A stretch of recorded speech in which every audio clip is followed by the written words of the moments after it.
Hey everyone, आज की video में हम कवर करेंगे एक शॉर्ट स्टोरी जिसका नाम है the siege of the Cyprus. Siege मतलब कि किसी चीज पर कब्जा कर लेना और साइप्रस मतलब कि एक वेसल, एक जहाज, एक बोट, जिसे लिखा है मार्कस क्लार्क ने। मार्कस क्लार्क जो है ही वॉज बोर्न ऑन 24 अप्रैल 1846 में। ये जो स्टोरी है ये बिलोंग करती है कॉन्विक्ट ट्रेडिशन पर। कॉन्विक्ट मतलब कि जो अपराधी होते हैं, जो प्रिजनर्स होते हैं वो, तो ये उनके ट्रेडिशन को बिलोंग करती है और ये बोला जा सकता है कि ये टेल है जो कि हिस्टोरिकल फैक्ट पर डिपेंड है, मतलब कि सच्ची कहानियां हैं। तो ये पब्लिश हुई थी एक कलेक्शन में जिसका नाम है old tales of young land, मतलब कि पुरानी कहानियां किसी नई लैंड की, उसमें ये पब्लिश हुई थी। और जैसे कि हम सबको पता है कि ये जो कि जो ऑस्ट्रेलिया की सेटलमेंट की हिस्ट्री थी वो हम सभी जानते हैं। तो जो ऑस्ट्रेलिया है वो एक पैनल सेटलमेंट हुआ करता था इंग्लैंड का, और जितने भी कॉन्विक्ट हुआ करते थे, जितने भी ये जो प्रिजनर्स हुआ करते थे, चाहे वो कैसा भी जुर्म करे, छोटा बड़ा कुछ भी करे, तो उन्हें कॉन्विक्ट बना दिया जाता था, उन्हें प्रिजनर बना दिया जाता था, प्रिजन में डाल दिया जाता था। तो जो इंग्लैंड था वो इन छोटे छोटे कामों के लिए भी लोगों को कैदी बना लेता था, चाहे वो काम छोटा हो, उनका पनिशमेंट बड़ा हो, और उन्हें वहां से ट्रांसपोर्ट किया जाता था, चाहे वो कहीं से भी उन्हें पकड़े, लेकिन उन्हें ट्रांसपोर्ट किया जाता था ऑस्ट्रेलिया में, ताकि जो इंग्लिश प्रिजन है, जो इंग्लैंड का प्रिजन है, उसका बर्डन कम हो सके और ऑस्ट्रेलिया में इन सबको डाला जा सके।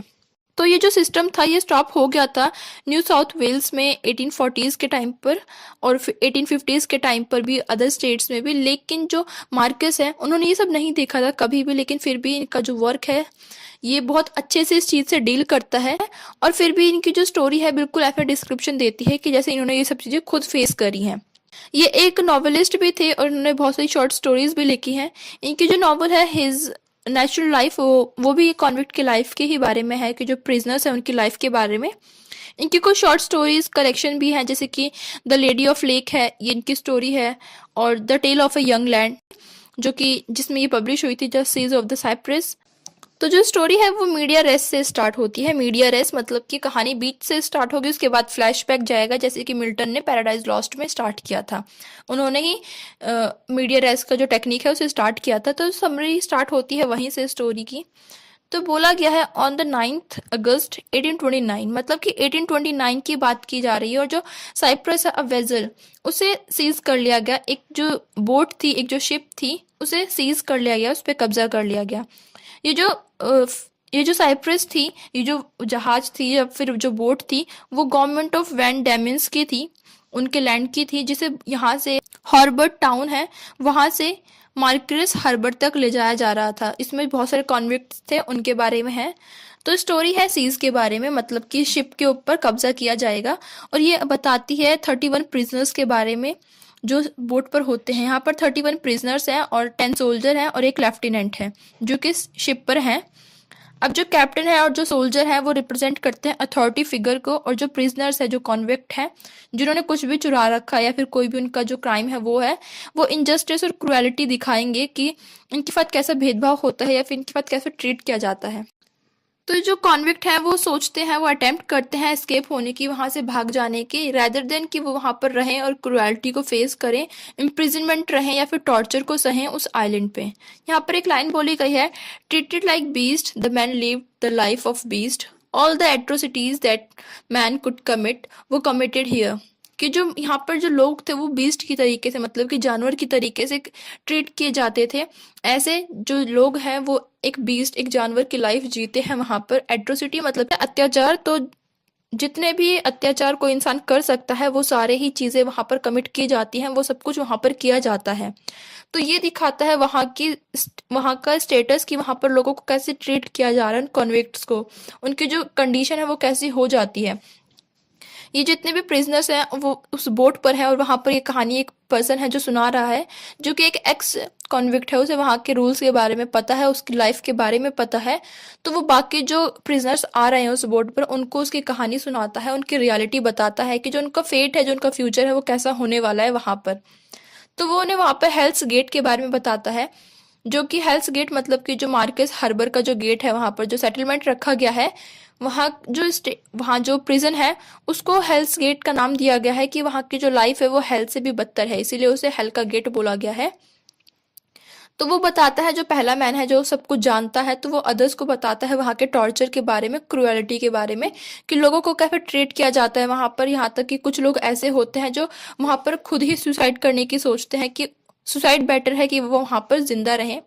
अब ये सब सुनकर एक वहाँ पर सीड जर्मिनेट होता है विद्रोह करने का, म्यूटिनी का, कि वहाँ पर वो म्यूटिनी करेंगे और सीज कर लेंगे शिप को। लेकिन ये जो आइडिया इनके दिमाग में आता है, इसको कुछ लोग फॉलो करते हैं, कुछ नहीं करते हैं। अब ये यहाँ पर प्लान बनाने लग जाते हैं कि ये क्या क्या करेंगे। लेकिन कुछ लोग यहाँ पर बहुत ज़्यादा अफ्रेड हैं इनके रिजल्ट के लिए, कि अगर ये कामयाब नहीं हुए उस चीज़ में, उस शिप को हासिल करने में, तो इनका रिजल्ट क्या होगा। उनका मानना है कि जिंदा तो है ना, तो जिंदा रहना ही बहुत ज़्यादा है उनके लिए, ठीक है। लेकिन यहाँ पर कुछ कॉन्विक्ट, कुछ प्रिजनर ऐसे हैं जो बोल्ड हैं, जो सोचते हैं या तो फ्रीडम मिल जाए या फिर डेथ हो जाए, क्योंकि जो इनकी लाइफ है वो ऐसी नहीं चाहिए उन्हें। उनकी जो डेस्टिनी है वो डिपेंड करेगी कि उन्हें फ्रीडम मिलेगी या डेथ मिलेगी। लेकिन वो यहाँ पर अटेम्प्ट करना, मतलब कि एक ट्राई तो करना ज़रूरी समझते हैं। ये बेटर है कि वो एक अटेम्प्ट करे, भागने की कोशिश करें। पकड़े जाएंगे तो मारे जाएंगे, लेकिन वो ज़िंदगी जो होगी वो इससे तो बेटर होगी, जो हेल की लाइफ है उससे बेटर होगी। वो सोचते हैं कि वो ट्राई करेंगे, यहाँ से भागेंगे और मरेंगे। उनके पास एक ऑप्शन ये है। दूसरा ऑप्शन है कि वो यहीं पर जिंदा रहेंगे और जिएंगे और चेन्स में बंधे रहेंगे, और जो क्रुएलिटी है उनके ऊपर होती रहेगी, अत्याचार होते रहेंगे, वो चेन्स में आपस में बंधे रहेंगे। अब जो कॉन्विक्ट की लाइफ है वो बताई गई है कि वो कितनी हार्ड है। इतनी हार्ड लाइफ होने के बाद भी जो उनकी ह्यूमननेस काइंड है, जो ह्यूमन काइंडनेस है वो जाती नहीं है, जो कि बाद में पता चलता है जब जो शिप है उस पर कब्जा कर लिया जाता है, सीज कर लिया जाता है, तब उनकी जो काइंडनेस है वो पता चलती है। अब आगे स्टोरी में डिस्क्रिप्शन दे रखा है उस चीज के बारे में कि जो इनकी लाइफ है, जो इनका फ्यूचर है उस हेल में, जो हेल्स गेट है, जो एरिया है, सेटलमेंट है, उसमें लाइफ, वहाँ की जो लाइफ है वो कितनी बदतर है, उस चीज का डिस्क्रिप्शन दिया हुआ है। बोला क्या है, this place was the last home but one of the fallen. Fallen मतलब अपराधी। तो ये प्लेस जो है वो बिल्कुल आखिरी है, वहाँ जो डूम है, मतलब कि उसके आगे कुछ और बदतर हो ही नहीं सकता है, वो प्लेस वही है जहाँ पर सब कुछ चीज़ें खत्म हो जाती हैं। तो यहाँ पर जो पिटी एंड फियर अराउज होता है रीडर्स के अंदर, की पिटी उन प्रिजनर्स के लिए कि उनकी लाइफ है वो कितनी बदतर होने वाली है। अब फाइनली जो ये प्लान था, इस पे 13 कॉन्विक्ट्स डिसाइड करते हैं कि वो इस चीज़ को वर्कआउट करेंगे, वर्क करेंगे। लास्ट में 17 हो जाते हैं, तो पहले 13 है वो सोचते हैं कि हम इस चीज़ पर ट्राई करेंगे और फ्रीडम के लिए एक बार ज़रूर ट्राई करेंगे, भागेंगे यहाँ से, कि अगर फ्री हो गए तो उनका फ्यूचर है जो अच्छा होगा। लेकिन यहाँ पर भी वो सोचते हैं कि अगर यहाँ से वो फ्री भी हो गए तभी भी जो उनका फ्यूचर है वो अनसर्टेन है, उन्हें पता नहीं है कि उन्हें आगे क्या करना है। और यहाँ से स्टोरी दो तरीके से चलेगी, एक साथ दो स्टोरी पैरेलल में चलेंगी। एक स्टोरी चलेगी साइप्रस बोट की, जो शिप है उसकी, और जो कॉन्विक्ट है जो फ्रीडम के लिए भागते हैं उनकी, और एक जो लेफ्टिनेंट है और जो उसके मैन है जो आइलैंड पे छूट जाते हैं वो। अब जो ये 13 कॉन्विक्ट थे, इन्हें एक चांस मिल जाता है खुद ही, जब लेफ्टिनेंट और जो शिप का सर्जन होता है वो सोचते हैं कि वो फिशिंग के लिए चले जाएं। और जब वो जाते हैं तो ये जो इनका प्लान होता है वो वर्क कर जाता है। जो 13 प्रिजनर होते हैं वो सीज कर लेते हैं उस पूरी बोट को, उसको मैनेज कर लेते हैं खुद, उसको उस पर कब्जा कर लेते हैं। अब जो लेफ्टिनेंट है, जो उसके सर्जन है, और जो कुछ और कॉन्विक्ट होते हैं जो इस पे पार्टिसिपेट नहीं करते हैं इस प्लान में, वो बाहर रह जाते हैं, आइलैंड पे ही रह जाते हैं। अब यहाँ पर जो उनकी काइंडनेस है वो देखने को मिलती है जो कॉन्विक्ट है उनकी, कि जो उनकी वाइफ थी, जो लेफ्टिनेंट की वाइफ थी, और जो बच्चे थे, उन्हें कोई भी हार्म नहीं पहुंचाता है, बल्कि उन्हें पूरी सेफ्टी के साथ वहीं पर छोड़ दिया जाता है। जो लेफ्टिनेंट है उनके पास वहां तक जाने दिया जाता है, कोई भी उसकी डिग्निटी को हार्म नहीं करता है। अब यहाँ पर जो 13 जो लोग थे, प्रिजनर्स थे, वो वहां से भाग जाते हैं। और जो यहाँ पर लेफ्टिनेंट, जो क्योंकि यहाँ पर दो स्टोरी साथ साथ चलेंगी, तो यहाँ से वो शिप पे सीज कर लेते हैं, वहां से वो भाग जाते हैं। और यहाँ पर दूसरी साइड होता है जो लेफ्टिनेंट है और जो अदर यहाँ के लोग हैं, वो सोचते हैं कि वो यहाँ से कैसे निकलेंगे, क्योंकि उनके पास कोई कम्युनिकेशन का तरीका नहीं है कि वो बात कर सके अपनी जो सेटलमेंट है उसमें। और ये जो लैंड है वो बहुत ही लॉक्ड तरीके से बंद है, कोई यहाँ से बाहर नहीं निकल सकता है। तो यहाँ पर एक पर्सन है जिसका नाम पॉबजे है, ट्राई करता है और उसके बाद एक बोट को बनाने में सफल हो जाता है, सक्सेसफुल हो जाता है। और उसके बाद वो उस में सीज करते हैं, वहां से चले जाते हैं।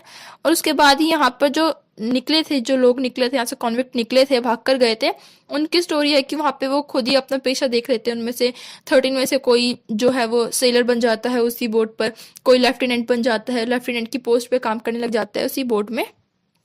जो पॉबजे है जिसने इनकी हेल्प करी थी यहाँ से निकलने के लिए एक बोट बनाकर, तो उसे उसकी जो ये वर्क होता है उसके लिए उसकी जो सजा होती है उसके बाद से छोड़ दिया जाता है। लेकिन ये बाहर जाता है और देखता है कि उसके पास फिर से कोई काम नहीं है और ये फिर से अपने पुराने काम पे लौट आता है, चोरी करने पे या फिर भीख मांगने पे। जो भीख मांगने का काम है, जो बैगिंग है, वो भी एक तरीके का क्राइम है इनके लिए।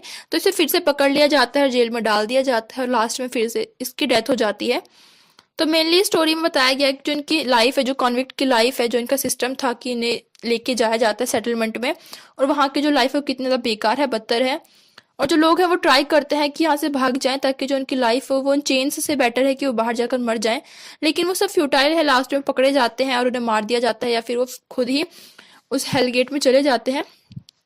तो मेनली उनकी कंडीशन दिखाई जा रही है और जो हॉरर है इस कॉन्विक्ट सिस्टम का, जो सिस्टम था उन उसका हॉरर है।